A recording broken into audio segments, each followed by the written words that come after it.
Ajá. Ah, es la grabación.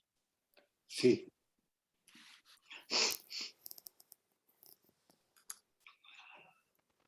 ¿La ven bien? Sí.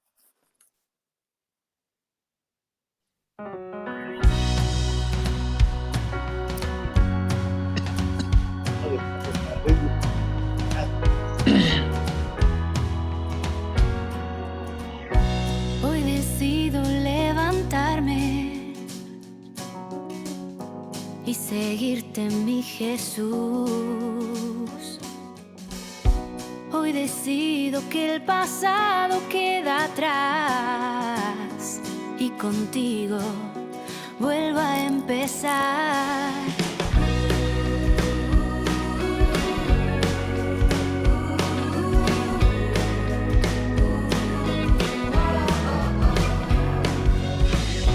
Hoy decido que mis miedos los confío a tu bondad. Hoy comprendo que eres lo que necesito y tienes mucho, mucho para dar. Yo quiero de ese agua que al beber ya nunca más se tiene sed. Quiero que tu voz sea mi luz y dirección.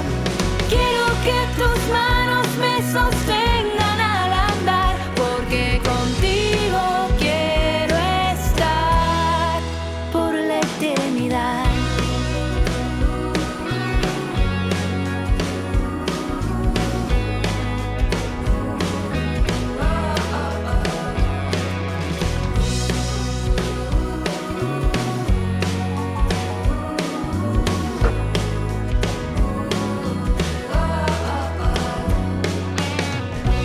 Hoy decido que a tu lado siempre quiero caminar. Hoy comprendo que mi vida has elegido y tienes mucho, mucho para dar. Yo quiero de ese agua que al beber ya nunca más se tiene sed. Quiero que tu voz sea mi luz y dirección. Quiero que tus manos me sostengan al andar, porque contigo quiero estar por la eternidad. Contigo quiero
Hola, yo soy María y en nombre del equipo te doy la bienvenida a este encuentro con Jesús. Qué felicidad que estés aquí y a la distancia te abrazamos con el corazón. Invitamos como siempre a la Santísima Virgen, nuestra Madre, para que sea nuestra invitada especial. Vamos a cerrar nuestros micros e invocamos al Espíritu Santo.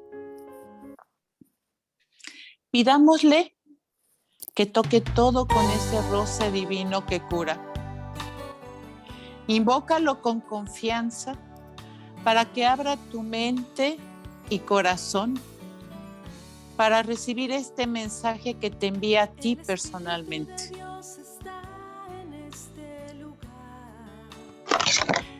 Él ha derramado en tu corazón el amor de Dios. Pídele que te ayude a sanar del egoísmo y de la comodidad. Invócalo con confianza. Él te ayuda a cambiar, te ilumina y te guía.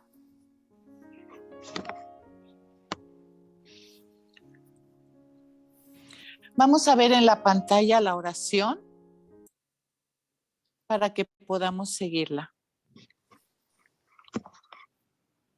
Oh Espíritu Santo, recibe la consagración perfecta y absoluta de todo mi ser. Dígnate ser en adelante, en cada uno de los instantes de mi vida y en cada una de mis acciones, mi director, mi luz, mi guía, mi fuerza y el amor de mi corazón. Yo me abandono sin reserva a tus operaciones divinas y quiero ser siempre dócil a tus inspiraciones. Oh Espíritu Santo, transfórmame con María y en María, en Cristo Jesús, para gloria del Padre y salvación del mundo. Amén.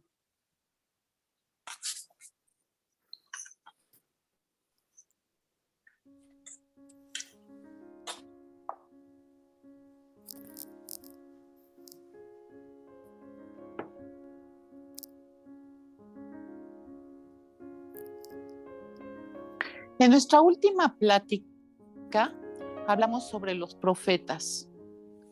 Las personas que aprenden a leer los signos de los tiempos o los acontecimientos de la vida y saben descubrir el mensaje que Dios les revela. También hablamos sobre nuestra elección de vida. O sea, ¿en qué estado vamos a elegir para vivir? Ahí donde nuestro Señor te da el llamado para que actúes de acuerdo a la misión que Él ha elegido para ti. Y también nuestra profesión, de acuerdo a tus aptitudes e intereses. La palabra en común aquí es vocación. San Pablo, en su carta a los Romanos en el capítulo 8, dice que todo ser humano que existe, por ese simple hecho de haber sido creado, ha sido llamado. Uno de los puntos centrales de la vida cristiana es seguir a Jesús, ser su discípulo. Seguir a Jesús responde a una de las más profundas realidades de la vida cristiana: la vocación universal a la santidad. Eso. Dios llama a cada uno de nosotros a transformarnos en Él y a cumplir una misión.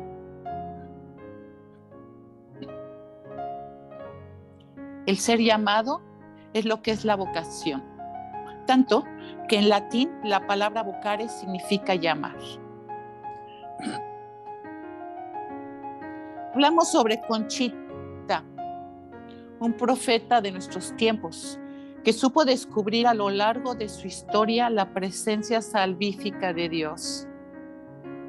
Escuchó el llamado y descubrió el mensaje que le encomienda para transmitirlo. ¿Cómo? con la espiritualidad de la cruz.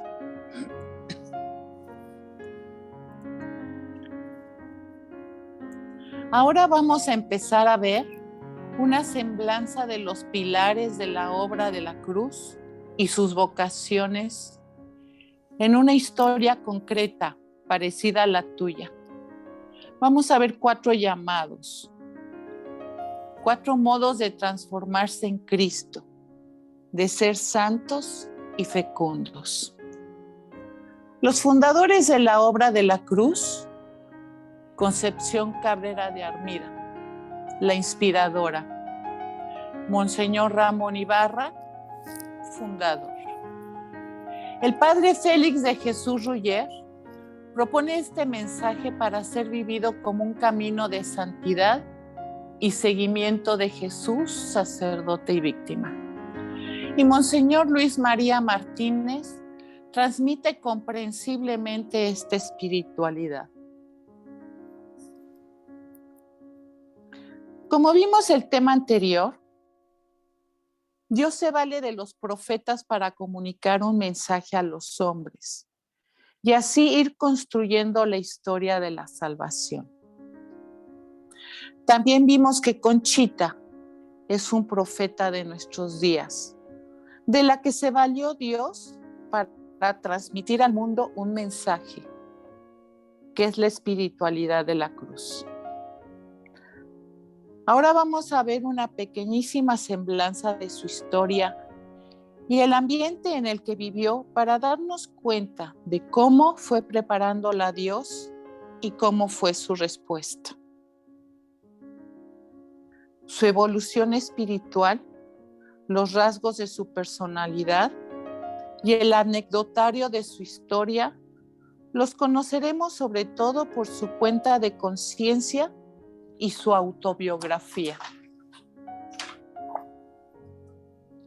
Una cuenta de conciencia es un escrito muy típico de fines del siglo XIX que los confesores pedían a sus dirigidos espirituales y estaban pensados para ser leídos solo por el confesor y que suponen la honestidad y transparencia de una confesión sacramental, razón por la cual podemos decir que es confiable.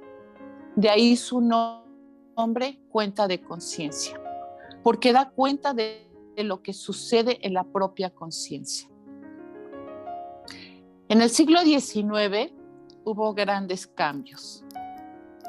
El primero fue la Guerra de Independencia y de ahí en adelante surgieron muchos problemas. El campo mexicano no tenía apoyo económico para producir. Muchas industrias estaban en manos de españoles y al independizarse México, los españoles regresaron a su país provocando la fuga de capitales. No había organización económica en el país recién independizado. Ante todos estos problemas económicos, se estableció el liberalismo. El gobierno decidió cambiar algunas leyes para reactivar la economía y someter a la iglesia en manos del Estado y quitarle sus bienes.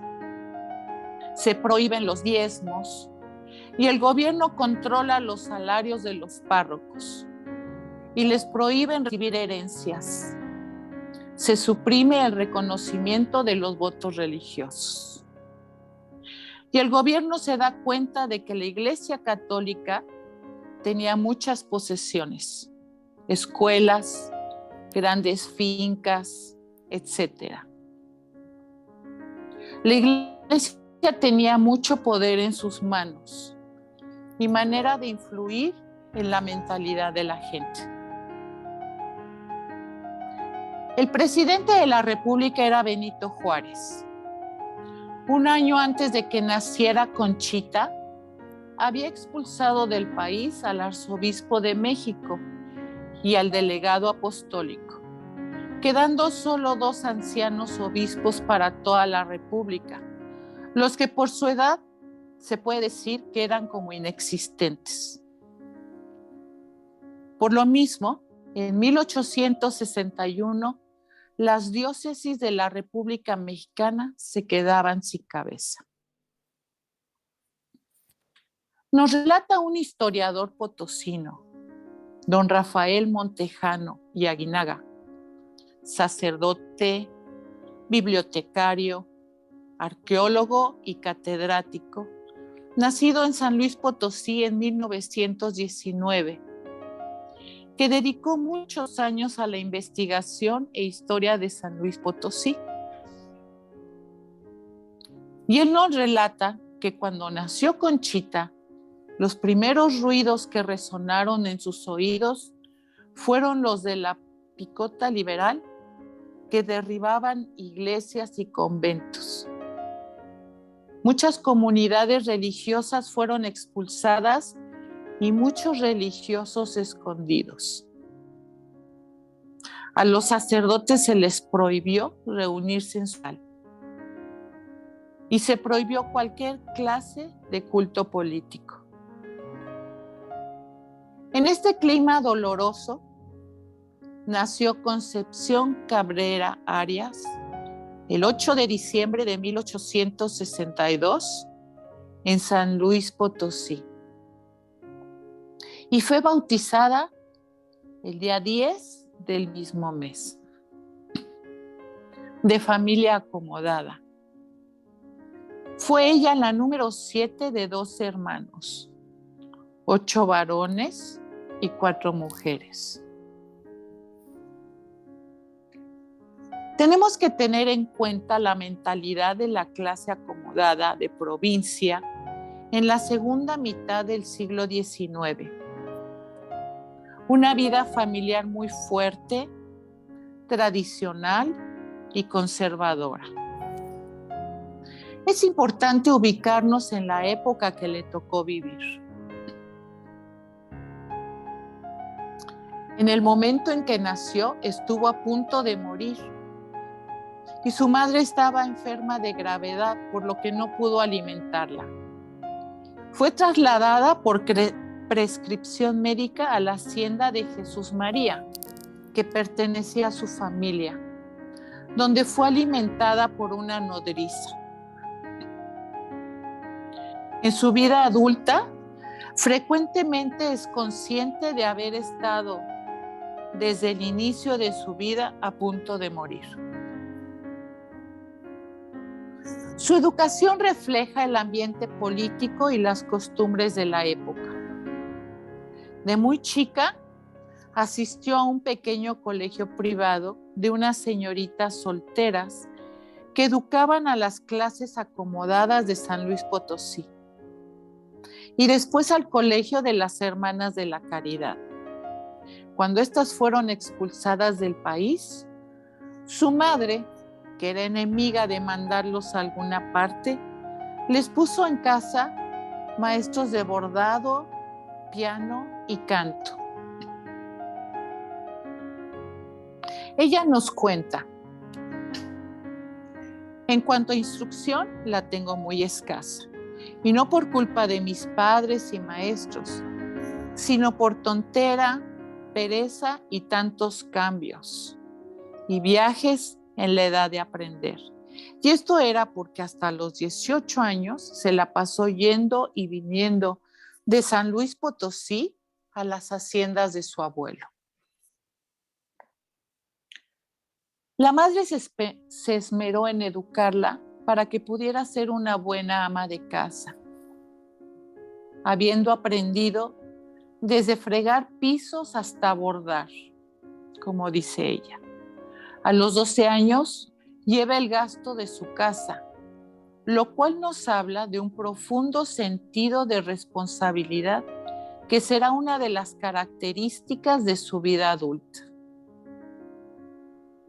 Por otra parte, las temporadas que pasaba en la hacienda le sirvieron para aprender las labores típicas: ordeñar, hacer pan, etc. Por decisión de su padre, se buscó formarle un temperamento recio, por lo que aprovechaba cualquier tipo de situación de la vida diaria para forjar un carácter que en un análisis posterior de su historia y de su personalidad, nosotros comprendemos que era la estructura providencialmente que le iba a permitir enfrentar con resiedumbre una serie de situaciones dolorosas y desilusionantes. Como ejemplo, sus padres la hicieron asistir a cuanto enfermo grave había en la familia y la llevaban para velarlos y servirles en todo lo que necesitaban. La hicieron ver morir a hombres, mujeres, niños, pobres y ricos. Otro caso es cuando tenía 6 años, la tiró un caballo. Y su padre, sin hacer caso a sus lágrimas, mandó que le dieran un vaso de agua y la volvieran a subir al caballo. El fruto de este tipo de educación, tal como lo vemos expresado en la vida adulta de Conchita, es una persona realista, de una enorme fortaleza frente al dolor y la adversidad, con un sentido excesivo de responsabilidad en el principio de su madurez, el cual se irá suavizando hasta llegar al equilibrio, con una seguridad de sí misma en su capacidad de enfrentar situaciones y empresas. Conchita era una chiquilla traviesa, juguetona, alegre, que pasaba las horas sentada al piano tocando y cantando. Y a veces jugando con sus hermanos al circo, carreras, montar a caballo. Aprendió a sembrar con la yunta de bueyes, a remar al azar. Ella era valiente, arriesgada y atrevida. Su vida espiritual en esta época era sencilla, al grado que lo único que recuerda de su primera comunión es lo típico de una niña común, y lo expresa así: no recuerdo nada en particular de ese día, sino un inmenso placer interior y gusto por el vestido blanco. Esta característica que señala en su primera comunión la encontraremos a lo largo de toda su vida espiritual. Ella tenderá a una vida espiritual sencilla, natural, muy poco sofisticada o anhelante de fenómenos extraordinarios, y que cuando llega a su madurez será vivida en un clima interior de una exquisita confianza en Dios y de espontánea y natural intimidad con Él, lo cual nos habla de su capacidad para superar los aspectos negativos de las primeras etapas de su formación en la fe. El 12 de diciembre de 1875, cuando tenía 13 años de edad, uno de sus hermanos le presentó en un baile al joven Francisco Armida. El 16 de enero de 1876 se hicieron novios. El noviazgo duró 9 años. Y ella misma cuenta que su noviazgo fue ejemplar. Pancho fue un novio muy correcto y respetuoso. Yo siempre, desde mi primera carta, lo llevé a Dios. Me cabe la satisfacción de haberlo inclinado a la piedad siempre. A mí nunca me inquietó el noviazgo para hacer menos de Dios. Se me hacía tan fácil juntar las dos cosas. El recuerdo de Pancho no me impedía mis oraciones y me adornaba y componía solo para gustarle a él. Iba a los teatros y a los bailes con el único fin de verlo. Todo lo demás no me importaba. Y en medio de todo esto, no me olvidaba de mi Dios.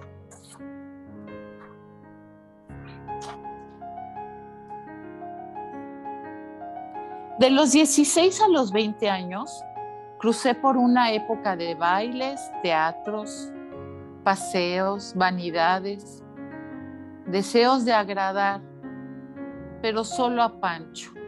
No me importaban los demás. Yo era feliz, felicísima, recibiendo al Santísimo. Sentía que era como una necesidad para mi vida. Y muchas veces, después de los bailes y teatros, fui a comulgar al día siguiente por no encontrarme manchada. Por las noches pensaba en la Eucaristía y en mi novio después. Hoy día, estas actitudes en que no se disocia la fe de la vida afectiva nos parecen normales. Pero en la época de Conchita, la tendencia espiritual de la iglesia era alejar a las personas del contacto frecuente con la Eucaristía y crear, a partir de una conciencia aguda de pecado, un cristianismo fundamentado en la culpabilidad.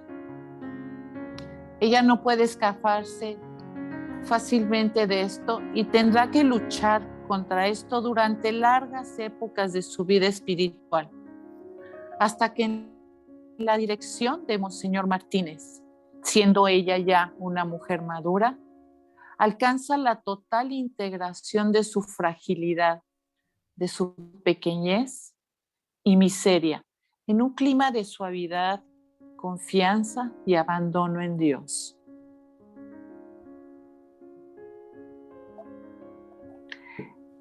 El 8 de noviembre de 1884 se casa con Francisco Armida en el Templo del Carmen en San Luis Potosí. Conchita estuvo en oración de las 12 a la 1 de la mañana en espera de ese día.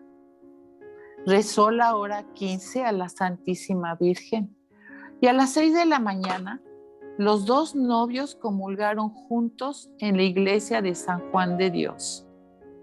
Y después se fueron cada uno a su casa a arreglarse, como se acostumbraba en esa época.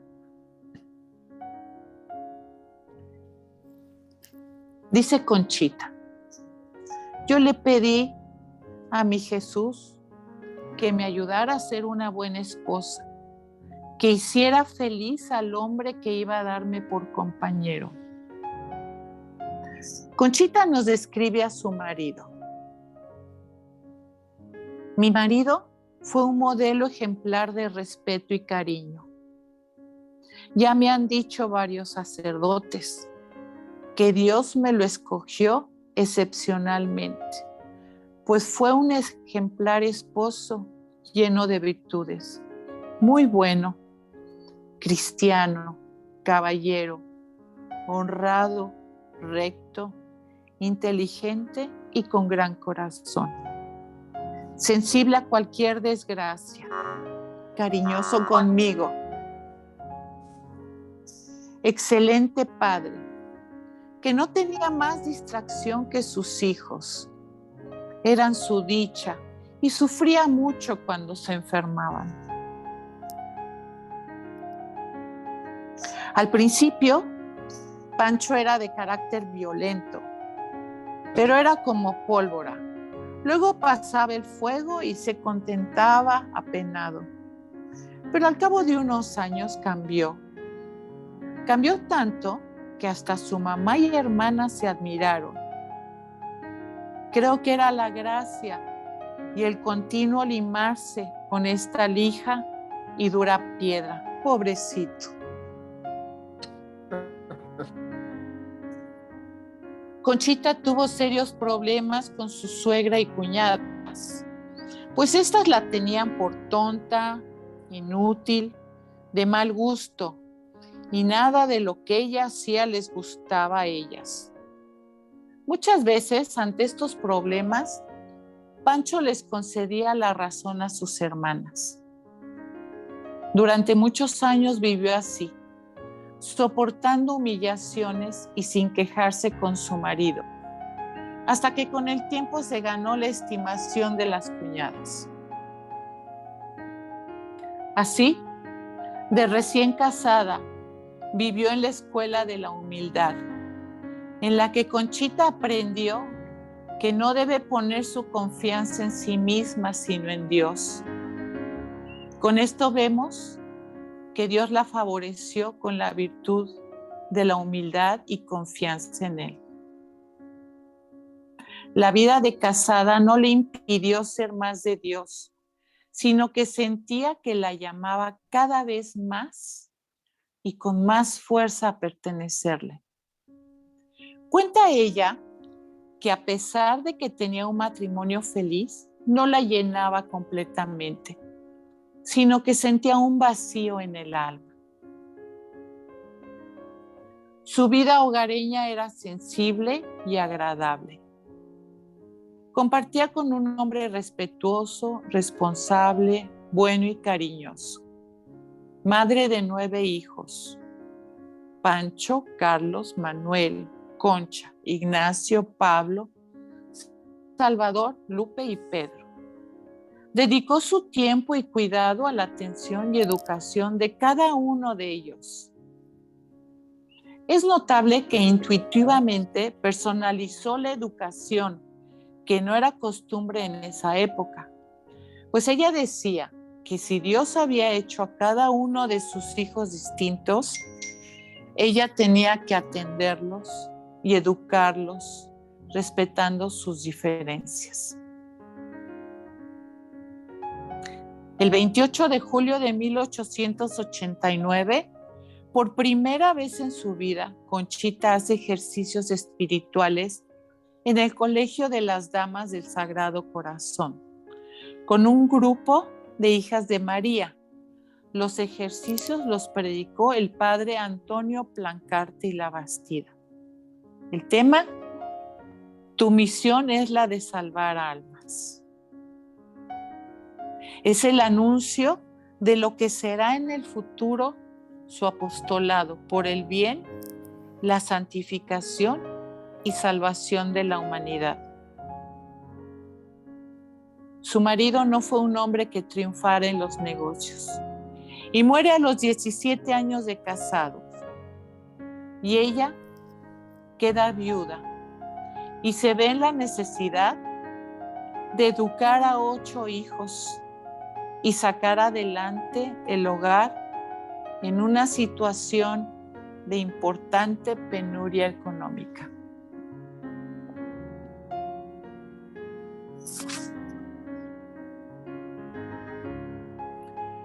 Pues esta fue la primera parte de una brevísima semblanza de Conchita.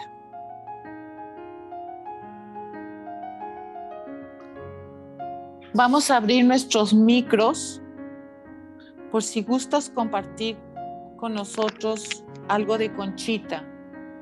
Todos sabemos algo de Conchita, todos hemos leído algo de Conchita, sobre su personalidad, o qué es lo que más te gusta, o qué es lo que más te llama la atención de ella.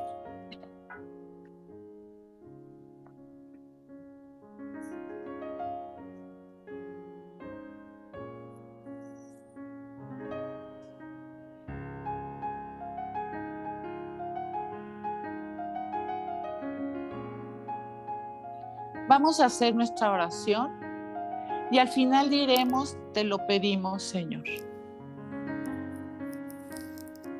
Señor, te pedimos que nos ayudes a seguir el ejemplo de Conchita para tener fortaleza frente al dolor y a la adversidad, sobre todo en estos tiempos de pandemia. Lo pedimos. Que seamos humildes. Te lo pedimos, Señor. Que seamos humildes, con nuestro corazón y nuestra confianza puesta solo en ti, Señor. Te lo pedimos, Señor. Te lo pedimos, Te lo Señor. pedimos, Señor.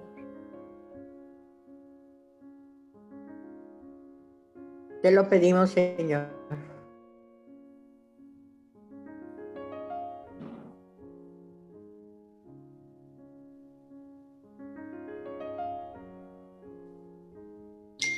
Despedimos a nuestra Santísima Madre, con María todo, sin ella nada.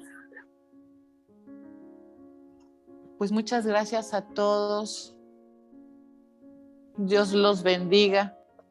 Sigamos cuidándonos. Nos vemos la próxima semana. Muchas Gracias gracias. Gracias, Mari. Buenas noches. Buenas noches. Gracias. Buenas noches, hasta luego.